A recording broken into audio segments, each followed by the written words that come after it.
في القلب مشاعر أخفيها قد أشرقت الشمس عليها عن خطط لم أعبأ فيها ستكون بأيامي فرقا فحياتي قبل الحلقات تيه بضياع بشتاتي.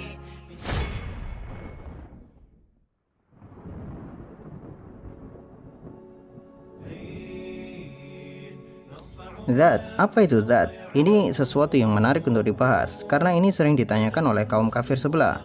Mereka mengira kata zat adalah bahasa Indonesia yang merujuk kepada zat, seperti zat cair, zat padat, atau gas. Ini kan lucu memang.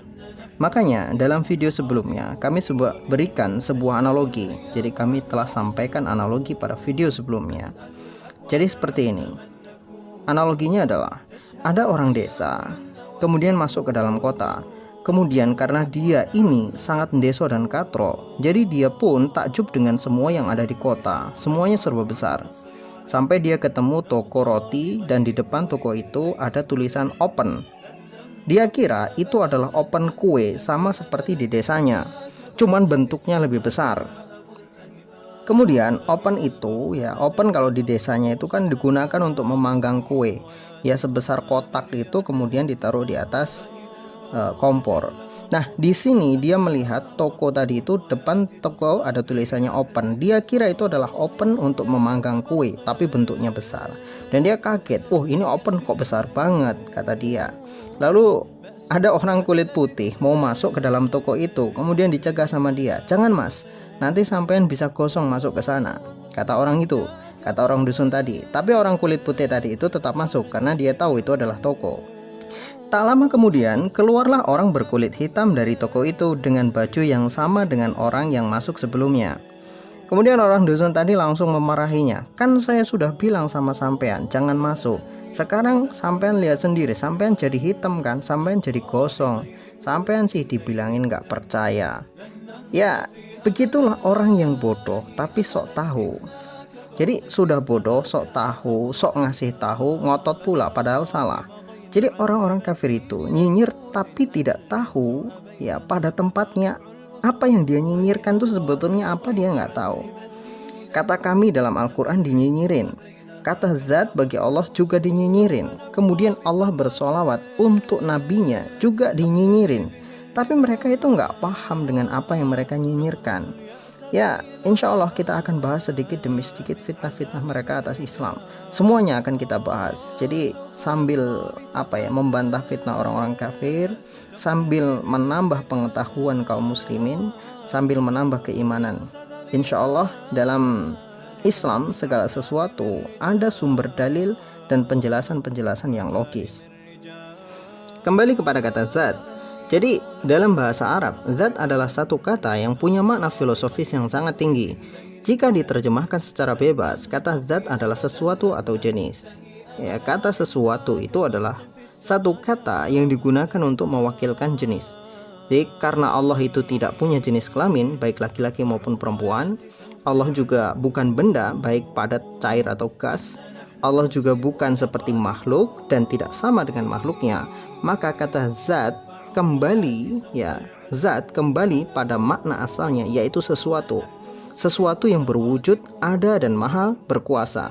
Jadi ini bahasa tingkat tinggi. Jadi kalau akal ngesot pasti sulit untuk memahaminya. Jadi Allah Subhanahu wa taala itu adalah sesuatu yang wujud dan ada. Itulah zat. Jadi keberadaan Allah Subhanahu wa taala itu adalah zat. Tapi Allah Subhanahu wa taala itu adalah jenis apa? Itu tidak diketahui sama sekali. Karena Allah adalah tunggal. Allah Subhanahu wa taala adalah esa dalam wujudnya, dalam jenisnya dan kekuasaannya. Maka ketika seorang muslim menyebut Allah adalah zat yang maha kuasa, bukan berarti Allah itu satu benda yang tersusun dari zat padat, cair atau gas.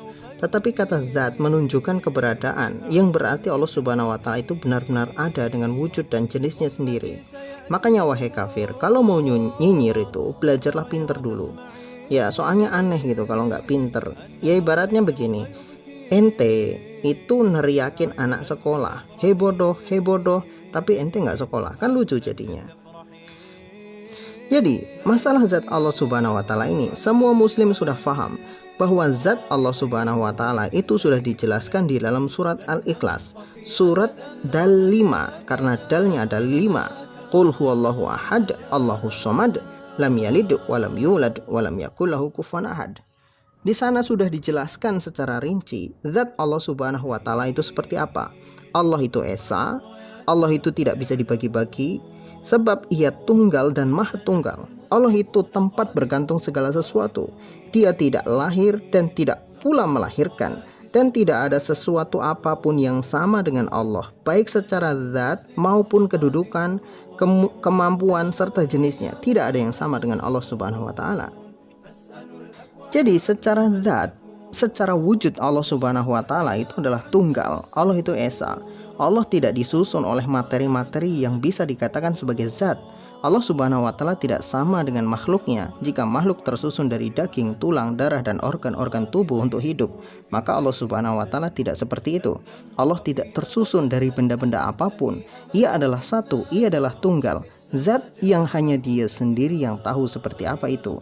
Dia tidak butuh darah, tidak butuh air, tidak butuh materi, tidak butuh apapun untuk hidup, sebab Ia adalah Tuhan yang tunggal yang maha hidup. Ia ada sebelum segalanya ada, dan Dialah yang mengadakan segalanya ini yang sebelumnya memang tidak ada. Ia sempurna dengan wujudnya, Ia sempurna dengan zatnya, Ia sempurna dengan segala kekuasaannya. Kemudian mengenai keesaan Allah Subhanahu wa taala, maka tidak akan bisa dibagi-bagi menjadi bentuk yang lain, sebab Ia tidak disusun oleh unsur-unsur apapun. Tidak seperti makhluk yang bisa berubah dan bisa dibagi, karena makhluk disusun oleh komponen-komponen untuk menunjang kehidupannya sendiri. Jadi makhluk itu punya jasad, punya jiwa, punya nyawa. Allah Subhanahu wa taala tidak seperti itu. Allah Subhanahu wa taala itu esa, tidak tersusun oleh apapun. Jadi maha suci Allah Subhanahu wa taala atas segala tuduhan kaum kafirun terhadapnya. Kaum kafirun itu memang aneh dan lucu. Mereka sulit menerima bahwa Tuhan itu esa, bahwa Allah itu esa. Mereka justru percaya kepada konsep Tuhan yang bisa dibagi-bagi, seperti kage bullshit no jutsu. Ya, kata mereka Tuhan itu bukan esa tapi kesatuan.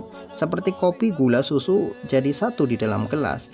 Ini kan aneh. Ada Tuhan itu sendiri, ada firman, kemudian ada roh, tapi bisa dibagi-bagi menjadi 3. Kata mereka 3 sama dengan 1, 1 sama dengan 3. Tapi dibilang 1 nggak boleh katanya 3, dibilang 3 juga nggak boleh katanya 1. Kan lucu, bingung gitu loh, mau disebut apa ini Tuhan? Kan nggak jelas. Sekarang kalau kita mau pakai nalar yang sehat, Tuhan punya jasad, punya ruh, punya firman. Bukankah berarti Tuhan itu tersusun dari berbagai macam-macam unsur? Bagaimana Ia dikatakan esa jika Ia disusun oleh unsur-unsur yang sama seperti makhluknya? Apalagi secara eksplisit Tuhan jelas-jelas berjenis kelamin laki-laki.